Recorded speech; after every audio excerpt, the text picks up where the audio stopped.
welcome and thank you all for attending. I'm really honored by this, and I appreciate Daniel Okrent's participation as well. Now, as Carol mentioned, I'm talking this evening about Frank Lloyd Wright and a story that's unknown, really. That is how New York turns around Wright's career from nadir and launches him for the glorious decades of his final years. You might say, well, how in the world can that be? After all, Frank Lloyd Wright said New York was a prison, a crime of crimes, a pig pile, an incongruous man trap, fit for banking and not much else. But in these diatribes, one senses that he was protesting too much. And indeed he was. Wright loved to present himself as self-made, as someone who was never influenced by anyone.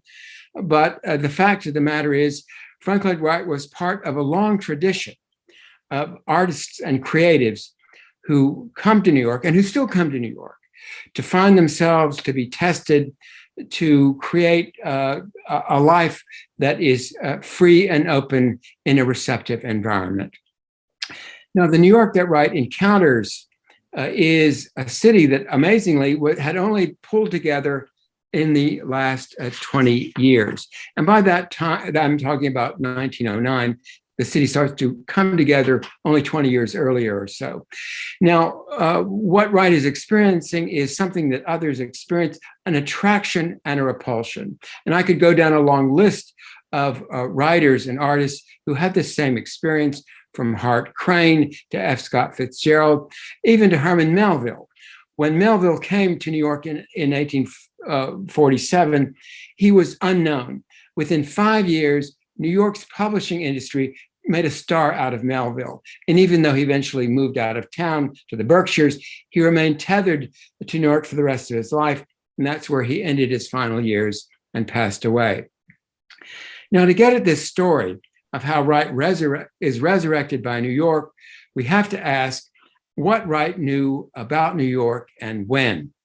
Here's a picture of him in 1926, but we turn back the clock to 1909, when Frank Lloyd Wright and his lover, Mamie Borthwick Cheney, eloped, left their families in Oak Park, and had a secret rendezvous at the Plaza Hotel at the end of 1909.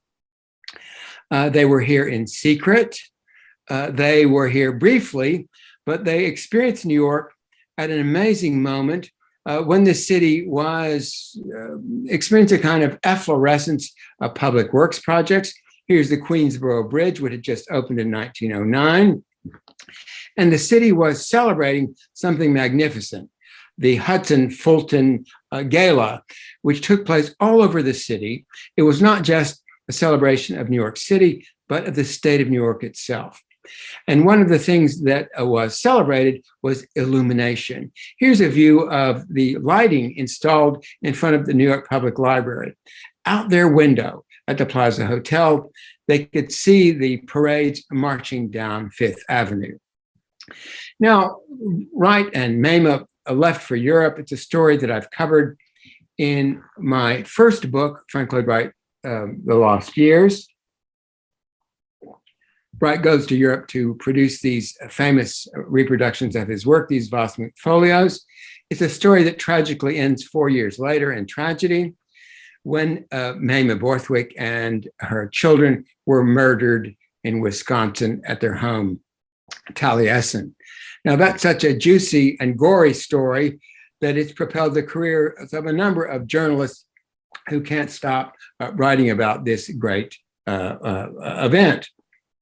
Now, shortly after that, Wright connects with another woman who becomes ultimately his second wife, Maud Miriam Noel.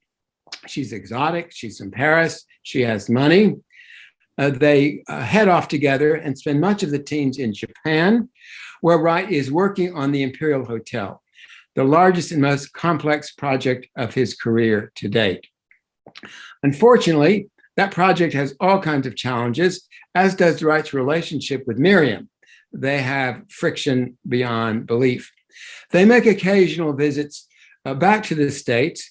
And one of the places that Wright frequents is New York for brief periods, once again, to sell woodblock prints to the Metropolitan Museum of Art, which you see here on the right in a view of around 1920. Now, Miriam and Wright return finally to the States in 1922. They do get married. Wright had been married to somebody else this whole time. Excuse me.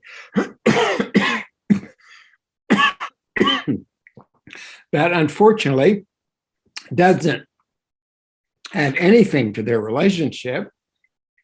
They separate. Wright is charged with reconstructing his career. He's still highly creative, but nothing's getting built, including this extraordinary project for the Chicago businessman Gordon Strong. It's an automobile objective. What the hell is that? Well, that is a destination for people who are driving around in this new object called the automobile, a place in the country where you would drive around a spiral in the form of a ziggurat and go up to the top and look out at the countryside. Unfortunately, when Gordon Strong saw the final product, he rejected it because from his point of view, it wasn't sufficiently organic, which is about the worst thing you could ever say to Frank Lloyd Wright. Now, while Wright is separated from Miriam, he encounters an extraordinary, exotic young woman, Olgivanna Lazarevich Hindenburg, who's a follower of the mystic Georgy Gurdjieff. They meet in Chicago. She is 30 years younger than he is. They fall in love. Within a short period of time, she's pregnant, and in December of 1925, has a child. Now, Wright's wife doesn't know about this until the last moment, and then she's furious. She descends on the hospital where Olgivanna is nursing her child and raises a ruckus. Wright and his little family, his newborn child, and Olgivanna's daughter by a previous marriage need a place of refuge. They go to Queens, New York, to actually the area called Hollis, what is now north of JFK Airport. They're sheltered by her brother, Vlado, and his wife. Wright goes into the city every day with Vlado. He walks around. He sees no one because, once again, he's in hiding.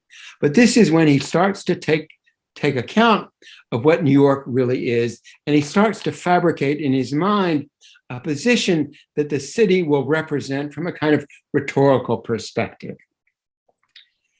Unfortunately for Wright and Olgivanna and their two little children, Miriam is relentless, and as she pursues them, Wright becomes a figure, a star of yellow journalism.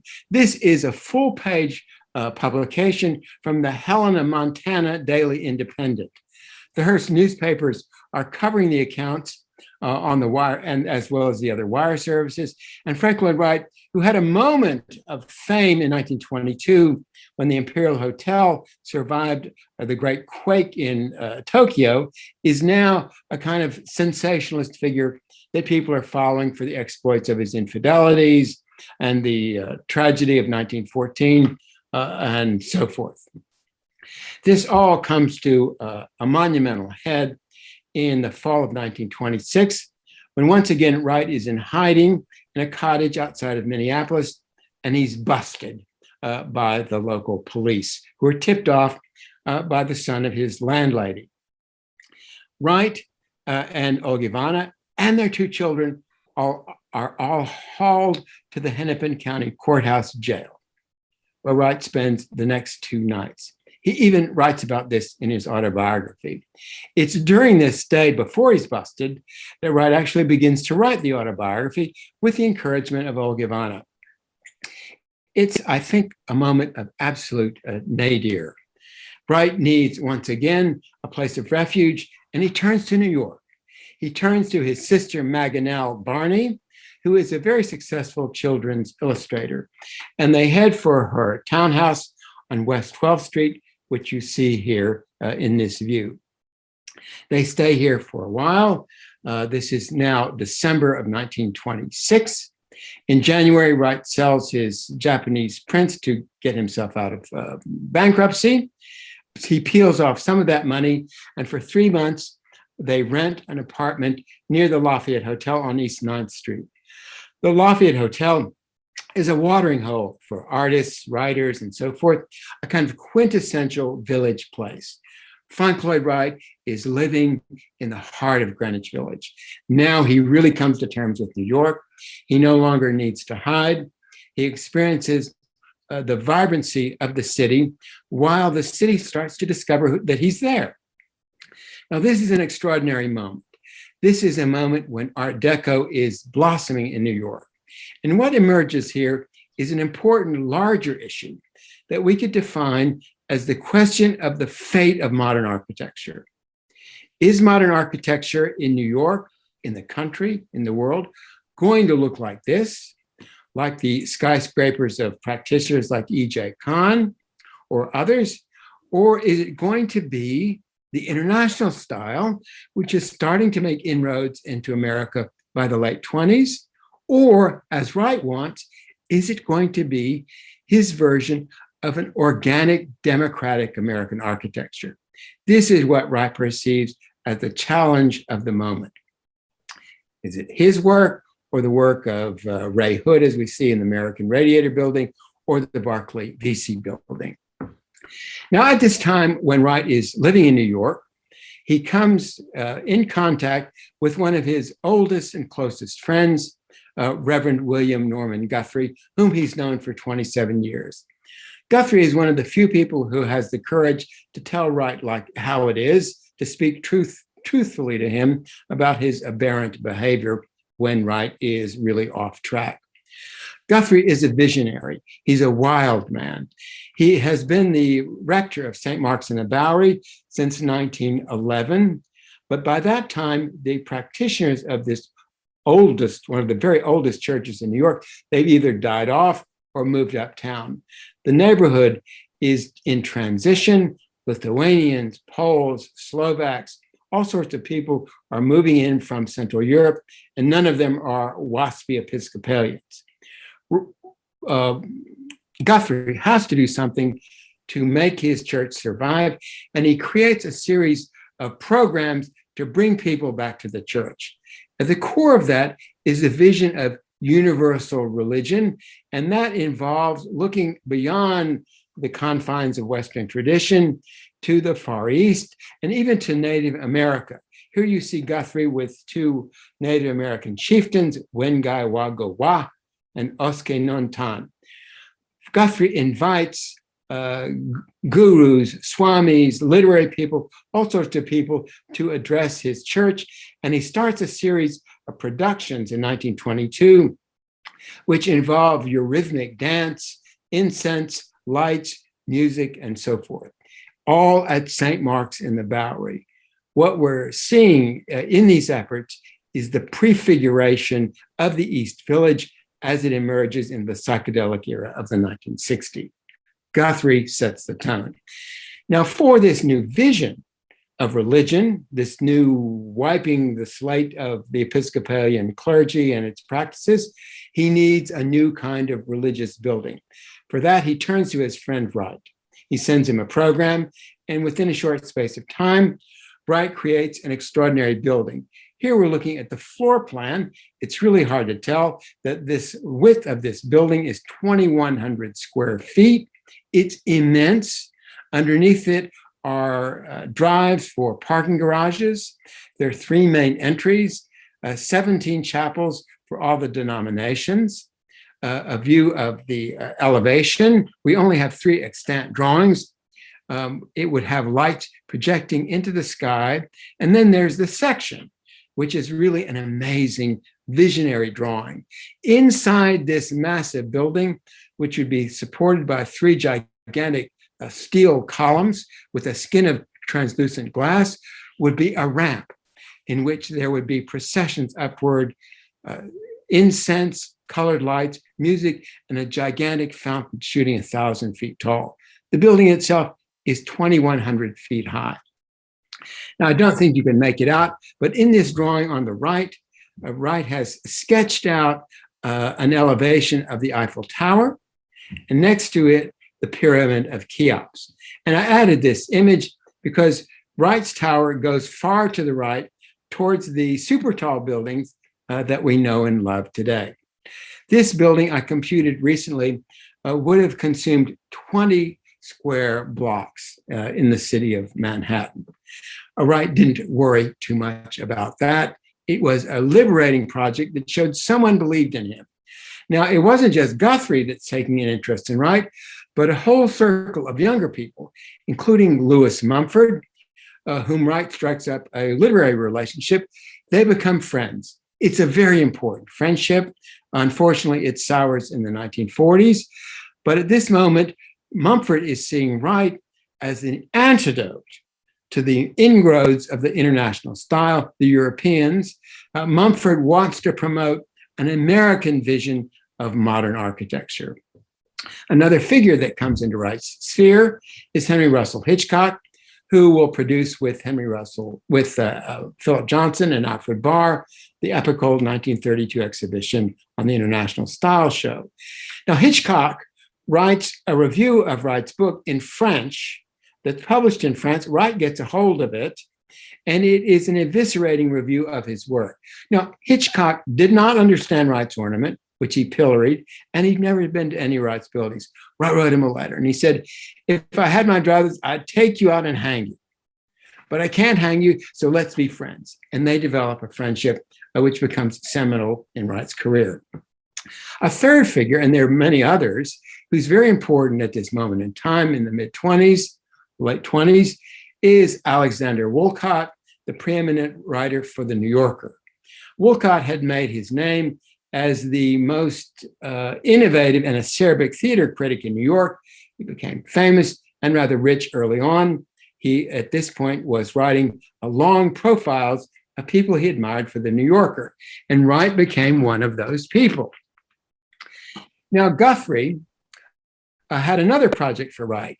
Both of them, of course, realized that the Modern Cathedral was a kind of visionary event, but there was something much more realistic that Guthrie had in mind.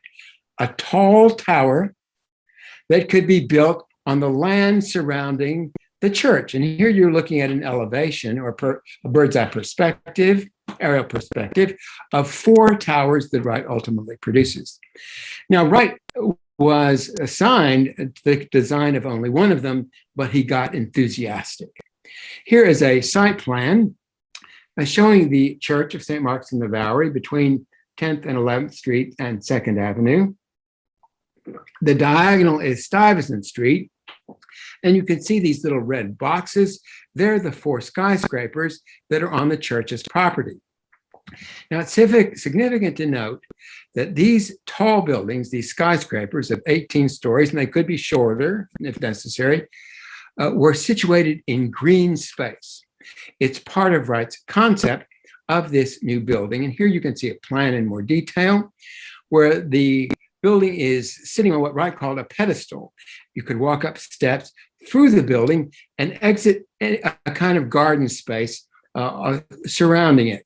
The dark parts are the structural matter that are holding up the floors, and the small hexagons are these little elevators that are taking the residents up to their floors. Now, this drawing is important. It shows in plan the 4 units, 4 duplexes on each floor, but importantly, the section drawing. At the very center of this drawing is a concrete core. Wright's concept was that the floors of his skyscraper would be cantilevered off the core. And this, he insisted, would be a revolutionary way of designing the skyscraper. And this building, Wright intended to replace all Art Deco skyscrapers and supplant any efforts that the modernists from Europe were trying to make.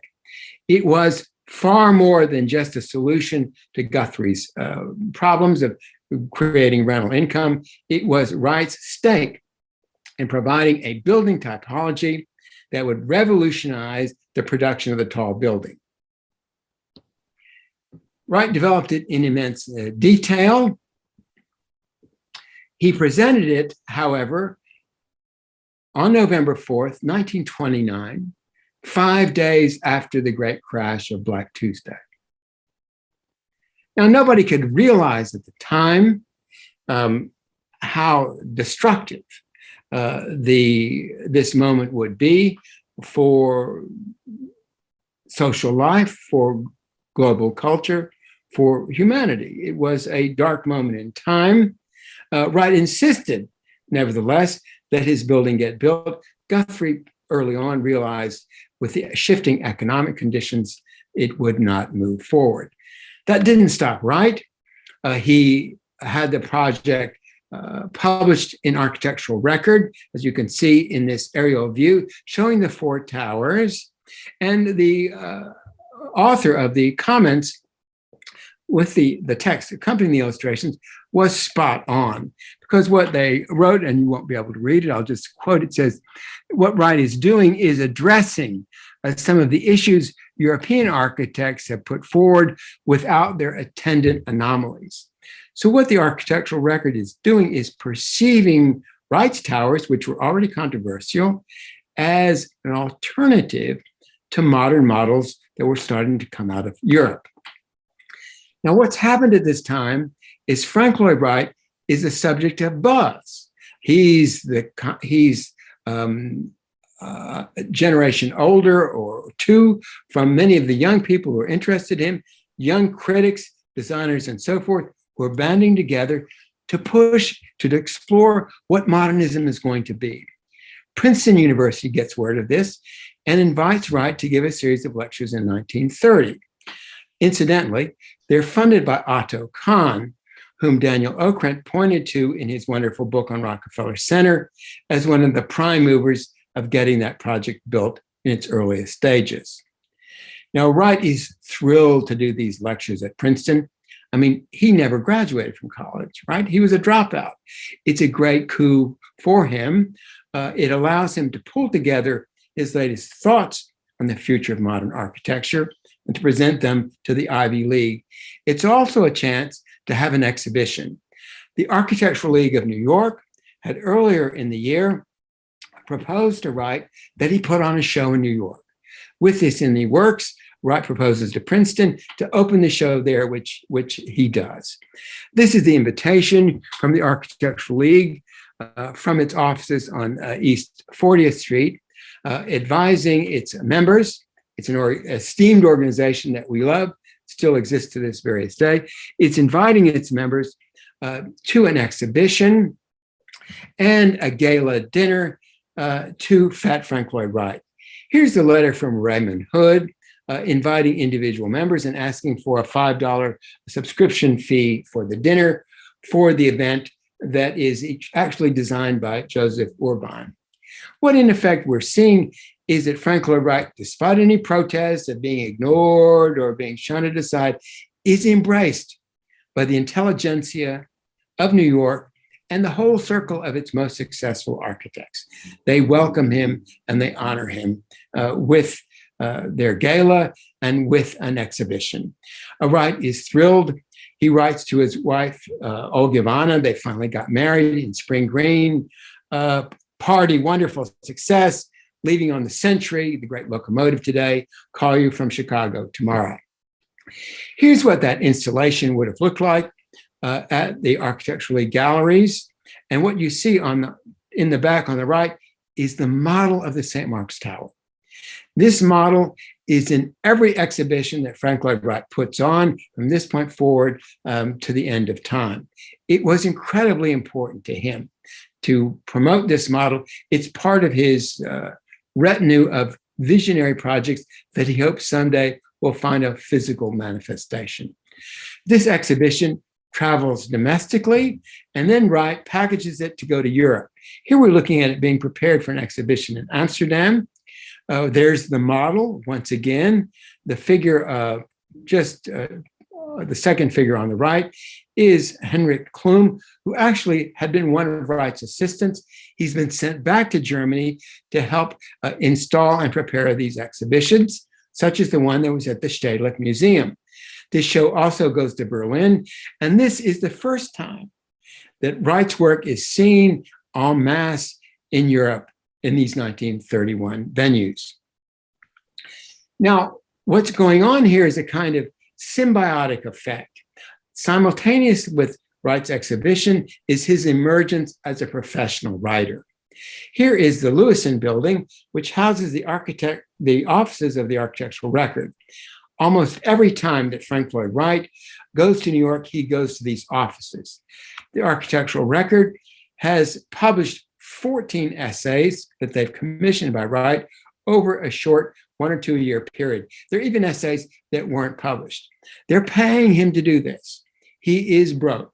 These funds are a substantial improvement on his desperate financial condition.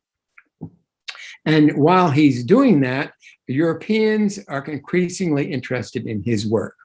Here is a view of the journal Die Form, the journal of the German Werkbund, which is showing an article and 2 illustrations of the desert camp that Wright designed in Arizona. Now, these images have not appeared in America. They're appearing in Germany. And when the editors in New York see this, because they're keeping on up to date on what's going on in Europe, they continue to ask Wright for illustrations of his work. Wright had been plying the European market since the mid-teens with carefully controlled dissemination of his work. He played off the Germans and the Dutch, and now he's controlling, monitoring who's writing about him and what, while he at the same time is a critic and writer in his own right. The Cahiers d'Art, the esteemed avant-garde journal in France, turns to Frank Lloyd Wright as the representative of American architecture. They not only want to publish his work, but they want to enlist him in their promotion of what they see is the future of modern architecture, spearheaded by Le Corbusier. Now, the pinnacle of this sort of buzz occurs in the summer of 1930, when Alec Woolcott publishes one of these long profiles on Frank Lloyd Wright called The Prodigal Father. And for those of you who know the New Yorker, back in those days, these reviews were extensive. It conveys the whole history of Wright's career. It talks about his early work, the troubles of the teens, or why we hadn't heard from him in the 20s, and his reemergence as a stellar figure in the late 20s and early 1930s. In effect, what Woolcott does is provide the mythic profile that defines Frank Lloyd Wright for the next 50 years. In addition to that, when he literally says in this profile, if my editor were to ask me to name America's living genius, the only person I could name as its living genius is Frank Lloyd Wright. He anoints Frank Lloyd Wright as America's only living genius. How great is that? 1930, 4 years earlier, the guy is a jailbird and broke. What an ascent. And it's New York that's creating this rise. Now, the Depression has a devastating effect on architecture, on American culture, on everyone's lives. The Chrysler Building gets completed, the Empire State Building is finished, and Rockefeller Center sees its completion. The wall is hit for a number of architects, most architects from this point forward. In many ways, these buildings are exceptions.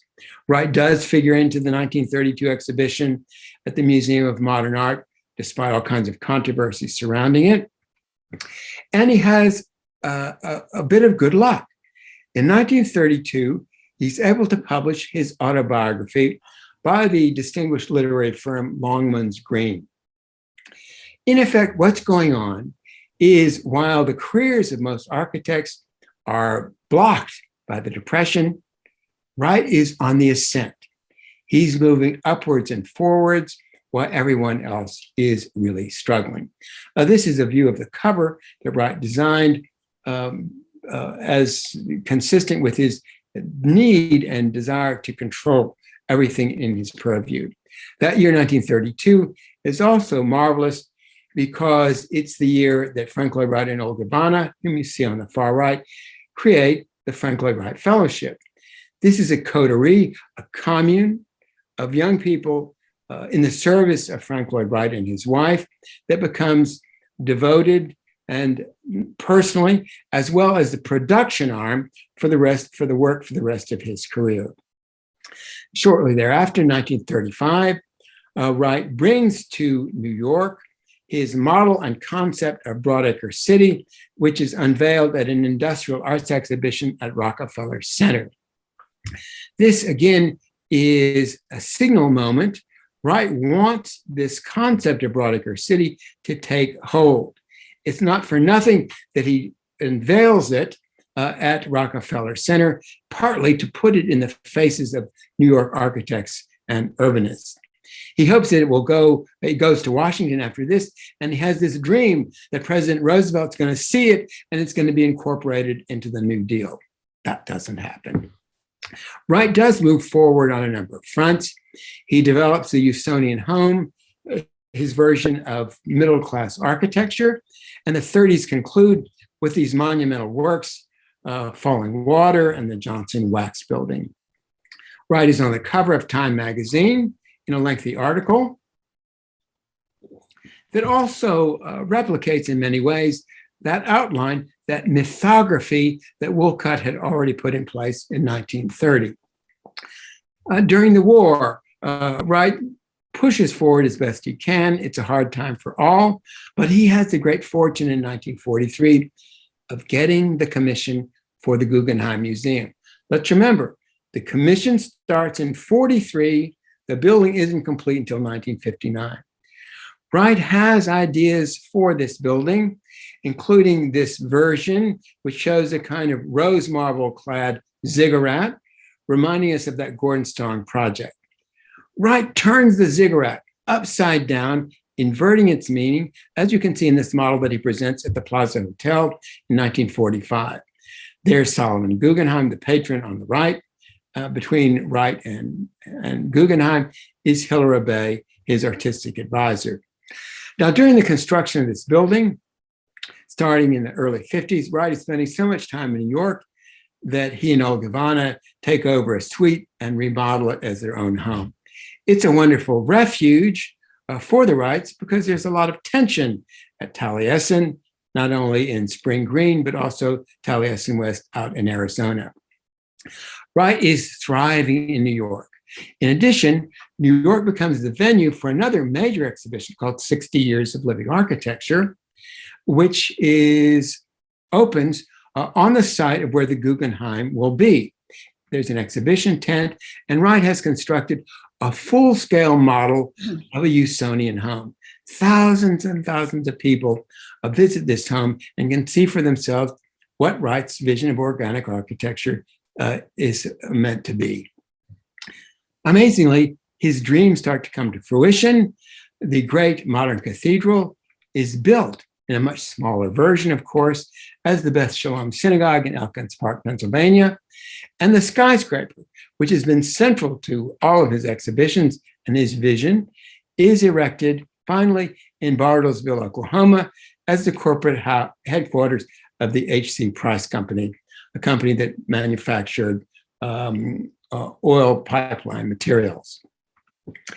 Wright has become a celebrity in his own right. He entertains. Here on the left, he's with his granddaughter, the actress Ann Baxter, and on the right, Marilyn Monroe and Arthur Miller, for whom he does a project unbuilt in Connecticut.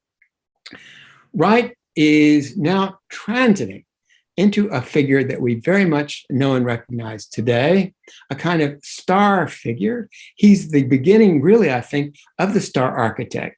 He merchandises himself, and he is certain that his work is disseminated through shelter magazines, as we can see in House Beautiful. My parents subscribed to this magazine. I think when I was 7 years old, this is the first image I ever saw of a Wrightian interior. Wright creates a line of fabrics, wallpapers. There's a line of Wrightian paints. There's, of course, a line of furniture manufactured in North Carolina by a major commercial furniture manufacturer.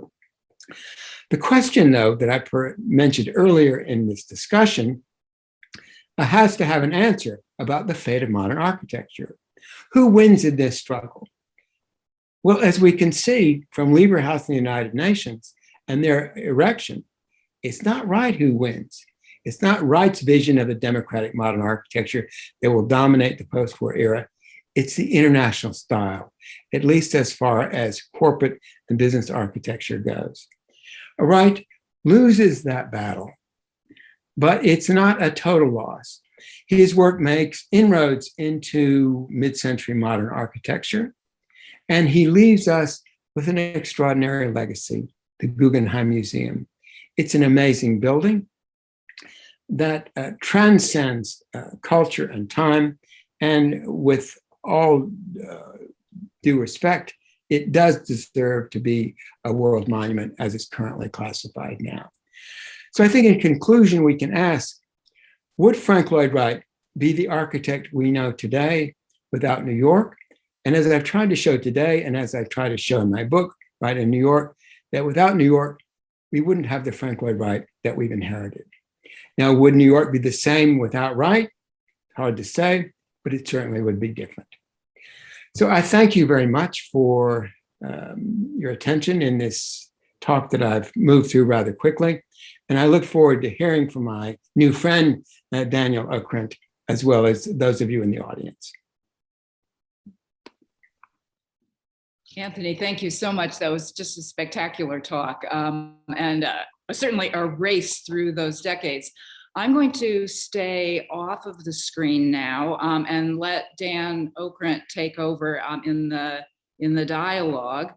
So I'll come back on later, but Dan Okrent, you want to take up the baton for New York in the 20s and 30s? Thank you, Carol. And thank you, Anthony.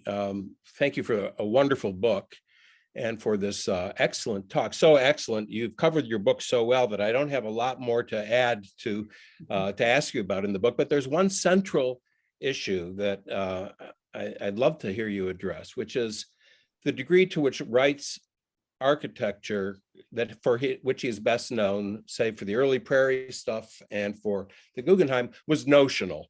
It wasn't the built Wright that is the famous Wright. And in fact, he comes to New York and builds nothing. It turns his career around and he builds nothing. Was he conscious of this? Was he aware that he was in New York to publicize himself, or did he really think some of these buildings would be built? Well, I think you've hit on a crucial point that his biographers don't get, and that is this incredible ambiguity or an ambivalence that affects Wright from the Prairie period on. And he, on the one hand, would have loved for America to look like Prairie period architecture or Usonian houses, but he never put into play an effective mechanism for making this happen. Those early publications, the Vasmik Folios, they were not for Europeans. They were meant to be a primer for a democratic American architecture that he hoped would be taken up and would be modeled throughout the country. It just ain't that easy. And what's missing always with Frank Lloyd Wright is the economic and social engine that makes things real. That's what makes New York real. So when he comes to New York, on the one hand, he's, of course, fantasizing about the modern cathedral. He's going to use that as a leveraging tool. But part of him really wants this skyscraper to be built, but part of him can't make it happen. Of course, the crash dooms it. But this kind of ambiguity was very prevalent in Broadacre City. So Wright does this vision of how to live in the country, worked out in immense detail. And in 1935, when it appeared, Meyer Shapiro, who was a leftist, writing in a left-wing journal, attacked it. And he attacked it for political reasons. Meyer Shapiro, the art historian. And when Wright read these critiques from the left, like, how can you put this forward? How are you going to make it? How are you going to build it? He goes right to the core of your point, Dan. It's notional. He caves in and he says, oh, well, it's just an idea. He could have said, it's just a notion, and that's up to somebody else to figure out how to do it. So he puts forward these things always with tremendous intensity, and then doesn't quite have the ability or something to follow through. And that characterizes a lot of his work. But his genius as a publicist, intended or otherwise, was such that he becomes the most famous architect in America. He's probably still the most famous architect that America has produced, but he had to support himself as well. And during this long period, where is the income? It's not, I mean, he's writing, but he doesn't make a living from writing. I presume it's a lot of the residential architecture that he does around the country, but he seems not even to have an awareness of clients. And as you write so interestingly in the book, in his relationship with the vestry of Guthrie's church, he didn't want to please them. He didn't, Guthrie is begging him, please be nice to these guys if you want to have your towers built. And he blows it away, almost as if it were a conscious wish to not build. You're another salient point. He's consistently doing that. It's like a psychological defect. And but there are 2 points you've raised here. One about the financial situation. I don't think I made clear enough in that talk I just gave that from the early 40s on, when the Guggenheim comes on board and things start loosening up in the building industry, Wright starts making a lot of money. He builds and designs more houses than he's done in his entire career. He does get clients, and they're paying from throughout the country, and he has even international clients. So in the 40s, what's supporting him and the Plaza Suite is an income stream, but he doesn't have one up to that point, and he's not effective in getting one, and he often shoots himself in the foot. I think it's he was such a complex figure in so many ways. He could be decent and wonderful and generous, and he could be selfish and mean and narcissistic and cruel. And he had this habit, just as you mentioned, with the vestry, of sort of wiping it, treating them rudely. This also happened in Pittsburgh, where for every decade, Wright did a project for Pittsburgh practically. And then when he went to present the projects to the city council in Pittsburgh, he wiped their face in their own buildings and insulted them, the very people who would hire him. So it's very complex and interesting, this sort of self-destructive tendency.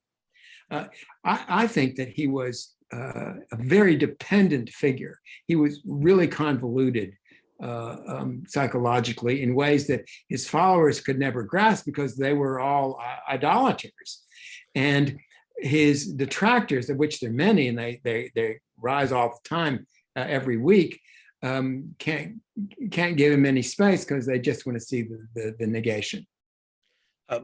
He believes his own press clippings. And that last photograph that you showed of the Mike Wallace interview, I believe that's the interview where Wallace asks him, Mr. Wright, some people say you're a genius. Would you say you're a genius? And he leans back and says, well, I guess you would say that I'm a genius.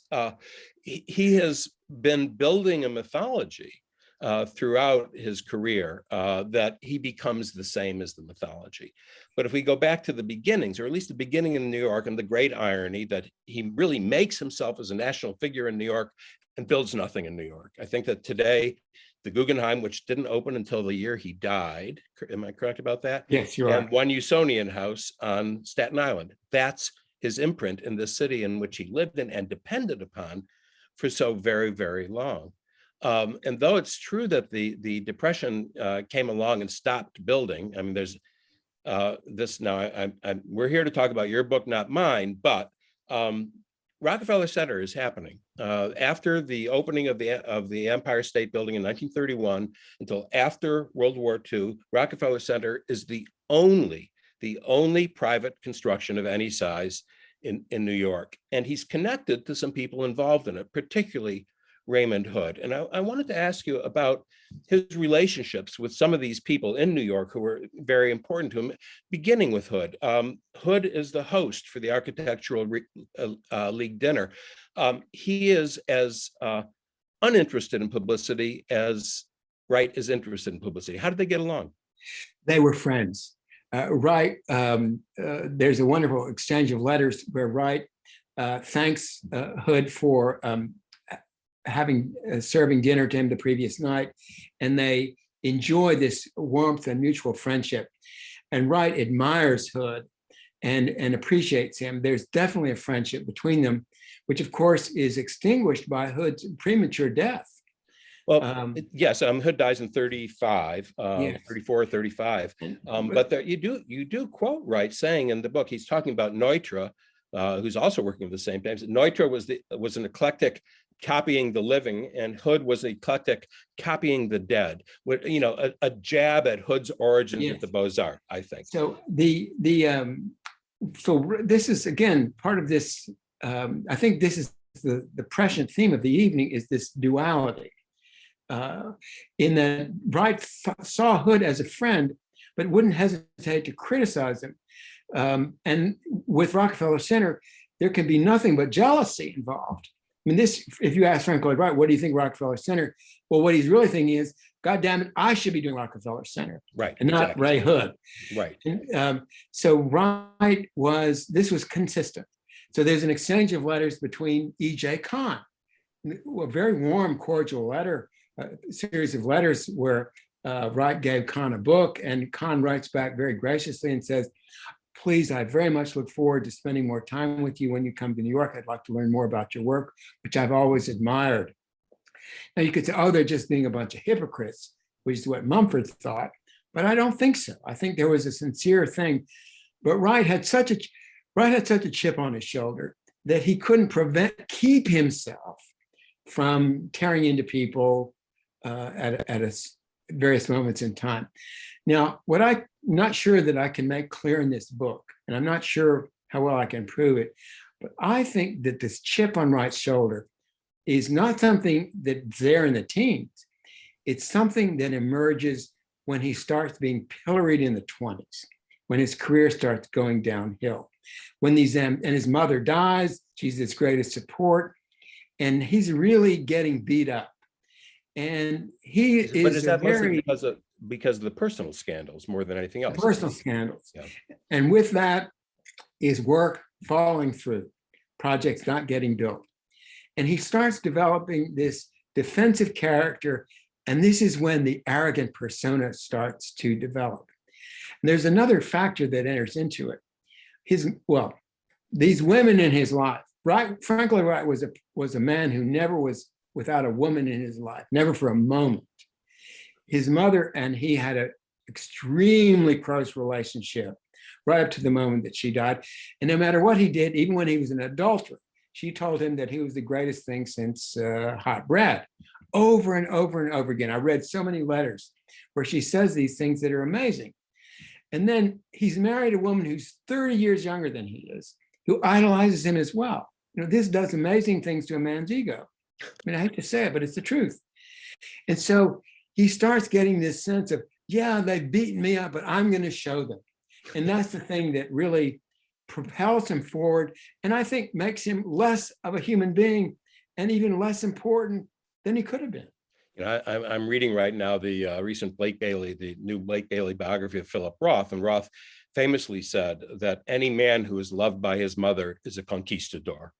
That you can do anything that you want. And it seemed that Wright believed that. But, you know, I'm struck, you know, here he is, it's 1927, he's living in Hollis. His career is shambles. Nobody, he really, you know, friendships are disappearing.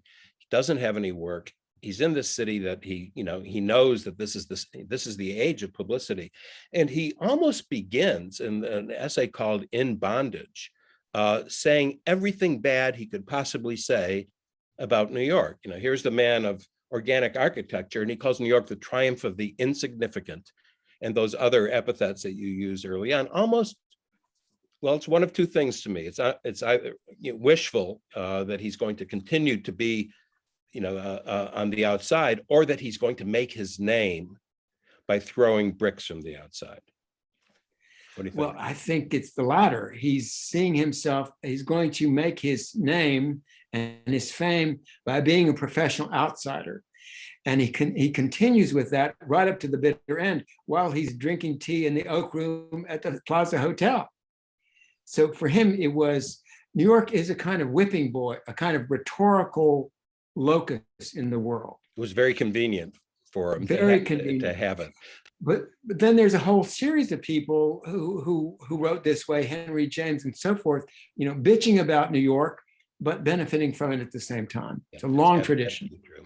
Another relationship you mentioned with Lewis Mumford, it begins, Mumford becomes one of his greatest proponents, and then they do come apart later. Same thing I think happened with Alexander Wolcott. That there are these relationships, maybe Ray Hood was lucky that he died young, that it didn't happen to him. He moves on. He moves away from these people with an alacrity that is almost kind of scary. What happened with Mumford?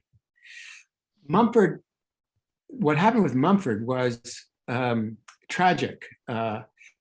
Wright in the Second World War, took the position of being a pacifist and an isolationist, and was adamant about this and didn't want his young fellows to go to the war. They abstained, and some of them went to prison. But Mumford's son was killed in battle. And when Wright expressed a gross insensitivity to Mumford's loss, which was devastating for him, Mumford really took umbrage and broke off the relationship. And they didn't even speak for 10 years. And they slightly reconciled at around the time of 60 Years of Living Architecture. But by that time, Mumford had a much broader perspective on the world as a cultural figure, as a cultural sachem, and also more distance on Wright. So while they visited that show together, the warmth that had existed before never resumed, and Mumford didn't hesitate to even criticizing Wright and the Guggenheim Museum. So that was a rupture for a very personal kind. Guthrie kind of faded out of the picture. Wright he was no longer of use.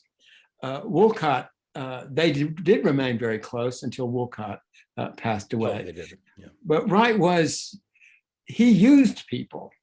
He cultivated, especially these young people, as I pointed out in the book, a whole slew of them. And they were excited by him. He interacted with him, he corresponded with him, they honored him, but he saw that they could be helpful for his career. Again, it's complex. It's not just a unilateral, monumental manipulation. There's a lot of quid pro quo. It's life. It's like he's not a cardboard figure, as he's portrayed by many of the people who've written about him. You mentioned his pacifism at the outset of the war. He was an America firster. He connected with Charles Lindbergh, did he not? Briefly. He did. He was so wishy-washy politically. One day it was one thing, another day something else. And part of the isolationism was really self-serving, because if his employees are going off to the war, he doesn't have his drafting room. His drafting room is empty. So it's a kind of mixed bag. But again, always when pressed politically, he kind of waffles and caves in. I mean, in this sense, he's more of a kind of artist who has a mantle of political position, but that's not his job, really. Right. I've almost used up my 15 minutes. So let me end before I turn this back to Carol with kind of maybe the defining question. When we look at his work, when we see what he has left us, particularly after the Chicago work, which is a different Wright, the Wright that is born or reborn in New York, and the work that he created from there, do we look at it with different eyes because we know how he remade his career in not the most appealing way, or does that not make a difference at all? Well, I think that what's happened with Frank Lloyd Wright is people just look at Wright. I don't think people are even looking at his work. And he's certainly not the subject of study in schools of architecture. And he's not really the subject of careful scrutiny by historians, at least with respect to his design process. So it's fascinating, this whole cult of personality that is consuming, and I think that's what people see and what they talk about is barely the work. They talk about the man. And I personally have it sometimes up to here with that, because it's not so insightful. And what is insightful, I think, is things about his design process that no one talks about. Yeah, well, let me thank you for bringing both the man and the work to the page of your excellent book. Good luck with it. And thanks for letting me take part in this. Oh, Nice thank you. Our paths will cross in New York. Okay. Thank you, Dan, for joining us. And I think everybody now appetite is whetted for both Rockefeller Center as well as Wright and New York and your overlapping history. So Dan, we'll let you go because we know you have to leave at 7. And I'll talk just briefly with Anthony about maybe a few more questions about the book and the research process, because I do want to recommend to people who are on this call that they really should read this book, and let you know that if you didn't see it in the earlier reservation response, there, in fact, Yale has offered a 25% discount on the hardcover. So you really should take the opportunity to buy the book now that you've been excited by this presentation and this really intoxicating material. Anthony, I wanted to follow up just for a minute or two about the research process, because I, of course, know you for many years as an architectural historian and as a professor, an architect, as well as a professor teaching in a school of architecture. And what you've just complained about is that people don't really come to grips with Wright, the genius of space and structure, but rather come to through this kind of salacious celebrity that he enacted on a increasingly public stage. What you made clear in your discussion with Dan is just how informed your view of Wright's personality is from actually spending time in the primary sources of Wright's archives, of the letters, of so much of the communication that helped you pin down where he was at any particular time. But I know that you spent as much time just inquiring of the drawings about Wright's genius as an architect. So could you tell us both about your research, primary source research, in both of those aspects of your investigations of Wright? Yes, I'd be glad to. My work on Frank Lloyd Wright began in the mid-1980s. I wrote the first dissertation on Frank Lloyd Wright that had appeared in 40 years. And I was able to have full access to the Wright archives at Taliesin West. I lived there with the fellowship while Mrs. Wright, the old Ivana, was still alive. It was really an amazing experience. I was just a poor graduate student. And one of the things that I was able to do was actually every day look at the drawings, the original drawings, the real thing, up close, as I helped the archivist, Bruce Pfeiffer, categorize them and put them in inventory. And that experience was really revelatory, because looking at real drawings in Wright's hand showed things that you just couldn't see otherwise. I'd been trained as an architect at Harvard, and so I understood the process, or I began to understand the processes of design that went into these things. And then you see how designs develop, just as you might look at the sketches of the early studies of someone like Borromini, and you see how the design is built up. So I began to get this sense of the complexity of the process, and it just filled me with awe. But at the time, that's about all you could do, because the letters, which were sitting in boxes, were inaccessible because they weren't organized and they hadn't been on microfiche. So to do my research, I created a project to have those letters, all 100, those documents, all 100,000 of them, 300,000 pages of text, to have them microfilmed. And I wrote a computer program to create an index so you could find the material. So that opened up the scientific research on Frank Lloyd Wright. And from that point forward, I've combined studying the drawings, the physical, the real thing, with the letters. And that's how I wrote this book, in large part, is extensive reading of these letters, which had begun long before they ever came to the Avery Library. And it just gave me these, it was like world within worlds that no one had written about or understood. I mentioned Wright's mother, for instance. I must have read 36 letters between Wright and his mother from the teens onward in her amazing spidery handwriting. None of that's in the book, but it was so moving and so touching. I thought about my own mother who died a long time ago, and that bond between a mother and a son, how powerful it can be and what it can do to you positively and negatively. Wright was a dependent human being. He depended on that adulation, and that's where it came from. And that in itself was a whole book. So I'm reading all this material and I'm trying to sort it all out. And it finally starts to emerge that New York is the player in the room that I hadn't recognized. It's all about the city. So this book was even though it's not that big a book, it was really a challenging book to write because so much had to be synthesized. So it was just complex to figure out where Wright went in the 20s because he was all over the place.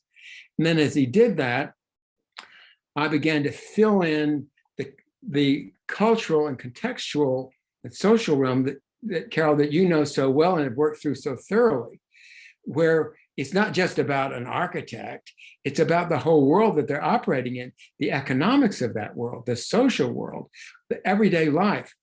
And so I tried to sort of weave all these things together and create a story that talked about Wright, that talked about the city, that would be accessible to people in general.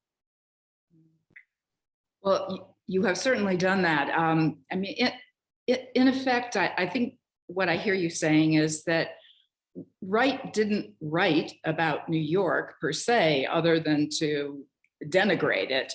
But yet in reading between the lines, both in this correspondence and then in the broader context of the publications of the time and the evocation of the milieu, you found that, you know, you found the reaction that wasn't stated or was misstated even by Wright as he created his kind of autonomous myth.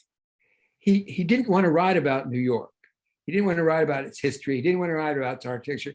He used New York to create a foil for a vision that he had of a different way of living. So it's a subtle thing.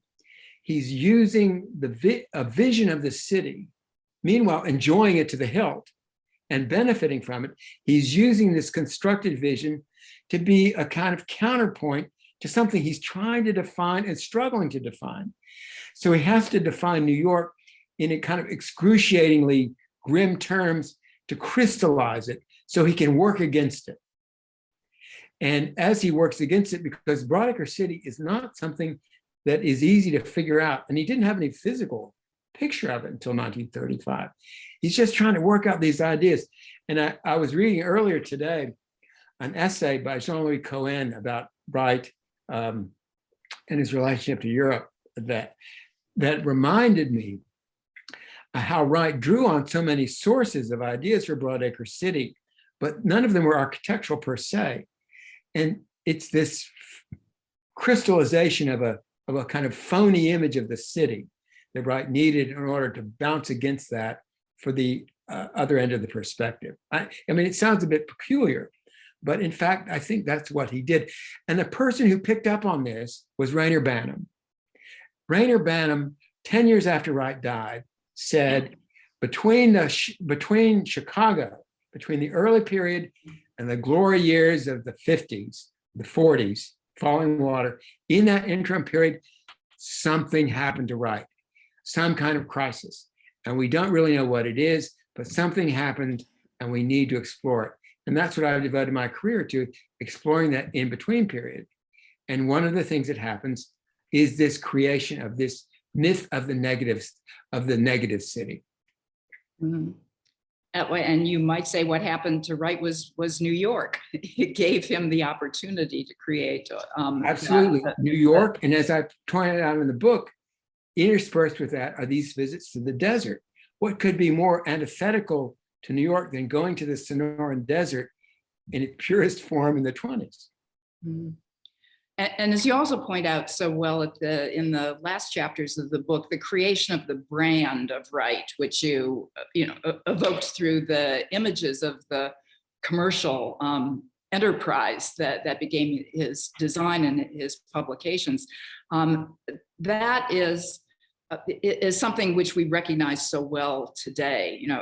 I hate even to say it, but the idea that Trump, it was a way where brand became everything is prefigured in a way in the world of architecture by Wright's creation of celebrity, which is something so different than the European context of the avant-garde architects, as you opposed them as alternatives back in the 20s and 30s. Yeah, Wright, I sometimes think a lot about, is Wright the beginning of the star architect and the beginning of merchandising. And he may well be, but then I also think about Philip Johnson, who is a kind of star figure, but he didn't commercialize himself the way that Frank Lloyd Wright did. And I think that I observe these things in a kind of objective way, but if I were being judgmental about it, it's not something that I approve of, in the sense that what Wright set in motion was branding himself and making money off of that brand. And that's how Wright is promoted and presented to the world today. He's a figure from which you extract funds, money, through trinkets, through ties, through coffee cups, through all sorts of things. And that is the position of the Frank Lloyd Wright Foundation to this very day. And that's what it does. It brands Frank Lloyd Wright and seeks every way that it possibly can to extract from the Wright brand maximum profit. Wright set this up. Now, again, as I was saying with Dan, it's so fascinating because it's not unilateral. He also did really sincerely want to propagate what he thought was more idealistically a vision of what American democratic design and architecture should be, in the way that someone like Russell Wright did, or other people did. Like, we're Americans. This is our idiom, not something we're getting from the Bauhaus and France. This is something that represents our value system and so forth. And Wright had a lot of that too, which wasn't exclusively about self-promotion.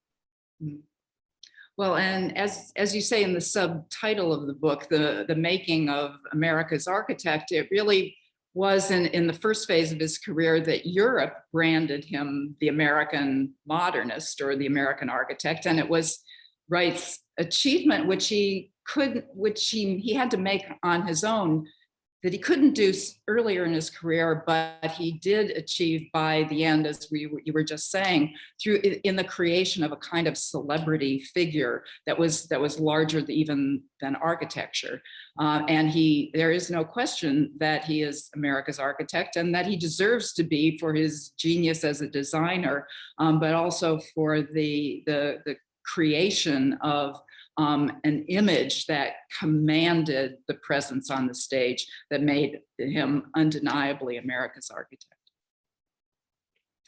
That seems a good place to stop, where we recommend that everyone take up this book, because as you can see, it is deeply informed by the personality of Wright, the context of New York, and the intelligent digestion and presentation of Anthony Alofsin. So Anthony, thank you so much for joining us tonight. Thank you, Carol. This has really been enjoyable. I want to thank all the people that tuned in for it. And when we can move about, we're all going to visit the Skyscraper Museum too. We are. So thank you so much. Thank you. Bye now. Everybody, see you next week. Hello, everybody. Good evening. Welcome to the book talk series, Authors Talks of the Skyscraper Museum, which we hold monthly and sometimes before. We are able to take advantage now because of our unfortunate condition of COVID to draw from a kind of world of scholarship that sometimes comes at a distance. And tonight's talk is Anthony Alofsin, who will be joining us just for tonight from Austin, Texas, but in fact is an often New Yorker and has taken the subject of his specialty in the field of architectural history in Frank Lloyd Wright in a book that he has designed to be a kind of picture and portrait of both Wright and of New York City. Thus its title, Wright and New York, the making of America's architect, expanding the vision to America, as indeed Frank Lloyd Wright became the brand of the American architect.